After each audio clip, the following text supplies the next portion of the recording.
Read,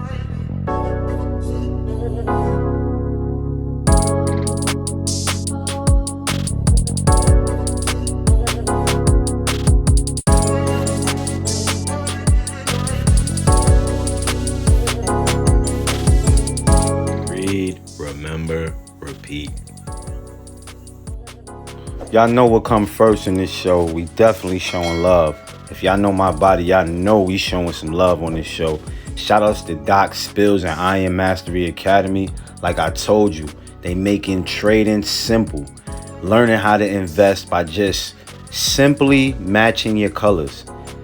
You match your colors and you win trades, man. I'm telling you guys, this is simple. And I think this is what we all should be getting into as far as managing our own money and managing our own finances.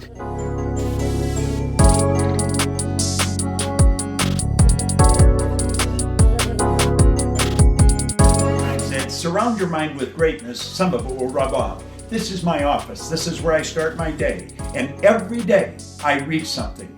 Form a habit of reading every day. It's about Proctor. Oh, and like, I love what you're doing as far as the read, remember, repeat, because that's imperative, man. A lot of times, including myself, when I first started getting back into reading. And always, family, remember this: read, remember, and repeat. Oh, All man, you have to we do out with that, man. Big Mitch, man, thank you. Welcome, family, to the night show. Y'all know what's going on. Read, remember, repeat. We're jumping right into the book because we want to finish it. How's everybody feeling? How was your day? I hope everybody had a wonderful, wonderful day, right? We are on chapter 14, Accurate Thinking, and we're going to jump right into it. We now approach the mystery of all mysteries, the power of the human mind. Let us approach this subject in the spirit of awe, for it is the most profound subject of this entire philosophy. It holds the secret of all successes and all failures. It is the one principle that is, of necessity, on the must list of all who would attain the master key of riches and all who would gain interest to the greatest state of happiness. It is the most important subject known to mankind, yet paradoxically, it is the least understood of all subjects, accurate thinking. The power of thought may be likened to a rich garden spot whose soil may, be organized effort, be used. The power of thought may be likened to a rich garden spot whose soil may, by organized effort, be used to produce necessary products of food, or by its neglect, may be allowed to produce useless weeds. The mind is eternally at work, building up or tearing down, bringing misery, unhappiness, and poverty or joy, pleasure and riches. It is never idle. It is the greatest of all the assets available to mankind. Yet it is the least used and the most abused. Its abuse consists mainly in its non-use. Science has revealed many of nature's most profound secrets, but not the secret of humanity's greatest source of riches, the power of thought. This is perhaps because mankind has shown such unpardonable indifference toward the divine gift. The power of thought is the most dangerous or the most beneficial power available to man, depending upon how it is used. Through the power of thought, man builds great empires of civilization. Through the same power, other men trample down empires as if they were so much helpless clay. Every human creation, whether good or bad, is created first in the thought pattern. All ideas are conceived through thought. All plans, purposes, and desires are created in thought. And thought is the only thing over which humanity has been given the complete privilege of control. Let us examine the steps to accurate thinking so that we may direct personal initiative to attain any desired purpose. Accurate thinking is based upon two major fundamentals. One, inductive reasoning based on the assumption of unknown facts or hypothesis. Two, deductive reasoning based on known facts or what are believed to be facts. Accurate thinkers, when dealing with facts, take these important steps as means of making their thinking effective. One, they separate facts from fiction or hearsay evidence. Two, they separate facts into classes, important and unimportant. Most people do not think, they just think that they think. Most so-called thinking is nothing but an expression of feeling through the emotions, and the emotions are not dependable. The accurate thinker always submits his emotional desires and decisions to his head for judiciary to judiciary examination before he relies upon them as sound. For he knows that his head is more dependable than his heart. The most commonly expressed emotions and the more dangerous on that account are these: fear, love, anger, jealousy, revenge, vanity, greed. These are the seven robber barons that too often rob individuals of their opportunity for achievement by making accurate thinking impossible. They should be under constant control and always subject to the closest scrutiny, for they lead to errors of judgment. Although all thought habits come from one or the other of two sources, both of them hereditary. The first is physical hereditary. From the source, one inherits something of the nature and character of all the generations of the human race that have preceded him. This inheritance is fixed by the laws of nature, but much of it can be modified in preparation for accurate thinking. The second source is social heredity, consisting of all environmental influences, education, experience, and impulses of thought produced by external stimuli. The greater portion of all thinking is inspired by social hereditary. This is the same as saying that most of our thinking is made to order for us by others. The accurate thinker recognizes all the facts of life, both the good and the bad, and assumes the responsibility of separating and organizing the two, choosing those that not in, choosing those that serve his needs and rejecting all the others. He is not impressed by hearsay evidence.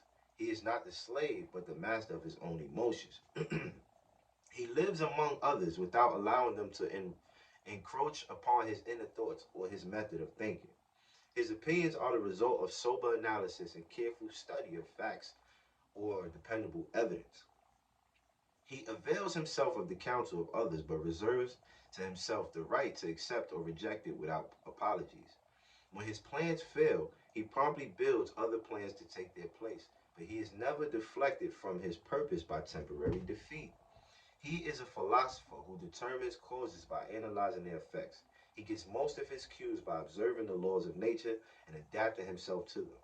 When the accurate thinker prays, his first request is for more wisdom, but he never insults the deity by asking for the circumvention of any law or demanding something for nothing. Thus his prayers are usually answered and in full, for he has thrown himself on the side of his creator. Family, this is sauce time. And after we sprinkle some of that sauce on y'all, we'll be right back.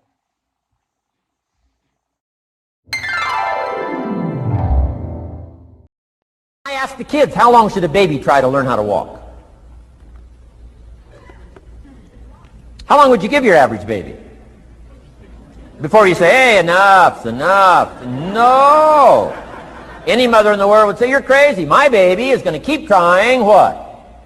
Until. What a magic word. I want you to write it down. Until. Promise yourself you'll read the books until your skills change. You'll go to seminars until you get a handle on it. You'll listen to it until it makes sense. You'll go for it until you understand it. You'll practice it until you develop the skill. Never give up until, however long that is. Step by step, piece by piece, book by book, word by word, apple by apple. Walk around the block, walk around the block. Go for it. Don't miss the chance to grow. And resolve that you'll pay the price until you learn, change, grow, become. I ask the kids.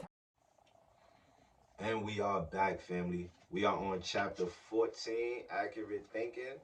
And yeah, man, we about to jump right where we left off. He does not covet the material possessions of others, for he has a better way of acquiring all of his needs.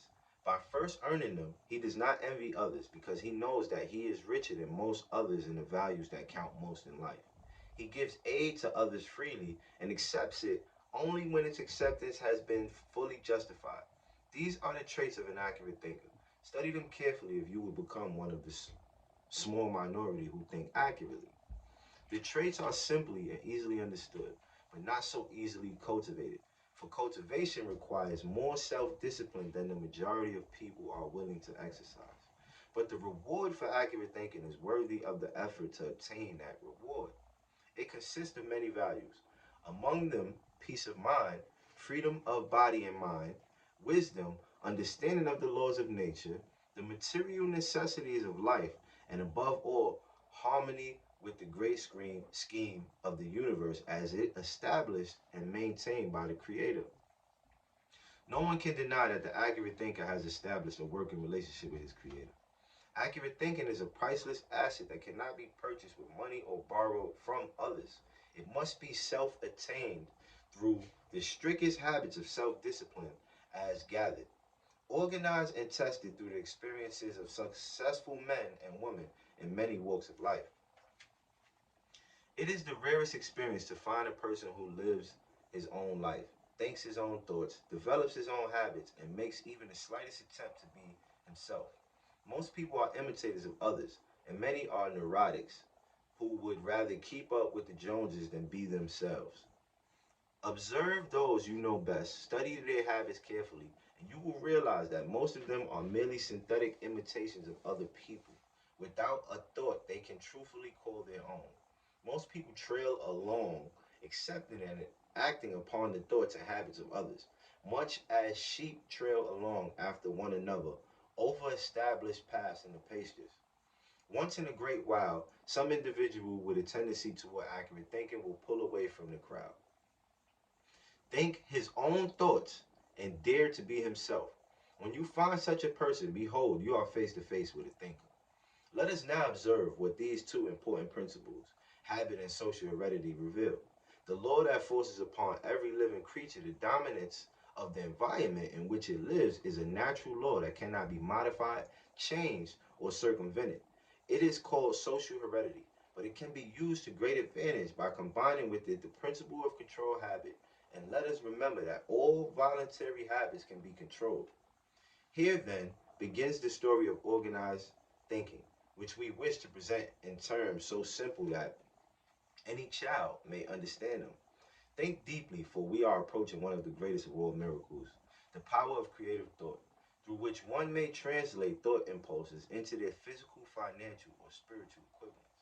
If there is one portion of this philosophy that is more profound than any other, it is this one, for we are dealing with the real source of the power behind all human achievements, the power that is responsible through its misuse because of our ignorance for much of the misery of mankind, the power that brings success or failure according to the way it's applied. Let us convey the picture through a familiar comparison. Let us assume that we are taking a physical picture of the power of thought, using the mind as the sensitive plate of the camera and control habit as the lens through which any desired object may be photographed. The plate of the camera will register any object reflected upon it by light projected through the lens. It does not pick and choose, but registers everything that it casts upon it. To make a clear picture, the lens must be properly focused, and the object to be photographed must be flooded with the proper amount of light. All of this depends upon the skill and accuracy of the one who is operating the camera. Thus, the operator works through controlled habit. Now let us shift the scene from the camera to the human brain so that we may observe how perfectly the two resemble each other in their operation. The individual chooses the subject he wishes to register in the cells of his brain, the brain serving as the sensitized plate of the camera. He calls the subject a definite major purpose. He desires the brain to pick up a clear picture of that purpose in all of its detail in order to register it and convey it to the subconscious for translation into its physical equivalent by whatever natural means may be available. Therefore, he proceeds through the principle of control habit to place in his conscious mind a clear picture of what he desires. Day after day, he repeats that picture through control habit because he recognizes, as the accurate thinker always does, that the mental impulse of thought through which he is painting the picture in his brain must be given the right amount of time through repeated exposures to register properly It must also be accompanied by the proper proportion of light, emotional feeling mixed with reason to enable the brain to pick up a clear outline and all the details of the thought. In conveying to the brain a clear picture of what one desires to have translated into its physical equivalent, one must take four important steps, all of which are easily followed and are subject to individual control. They are: one, adoption of a definite major purpose; two, the creation of a practical plan for the attainment of that purpose; three, a mastermind alliance with others whose experience, skill, or influence may be needed for the purpose; four, immediate and continuous action in carrying out the plan. Thought must be well supported with emotional feeling, the most powerful of which is the emotion of faith. Family, we're gonna leave y'all there. You know what I mean? And 15, 16, and 17 is the last chapters. We almost done. We about to be on 15 next episode. And hope everybody has a good night and a great weekend. Tomorrow is Poetry Saturday. Read, remember, repeat. Get with us. Sit with us. Have some tea with us. Drink some coffee with us. Whatever you like to do. Make sure.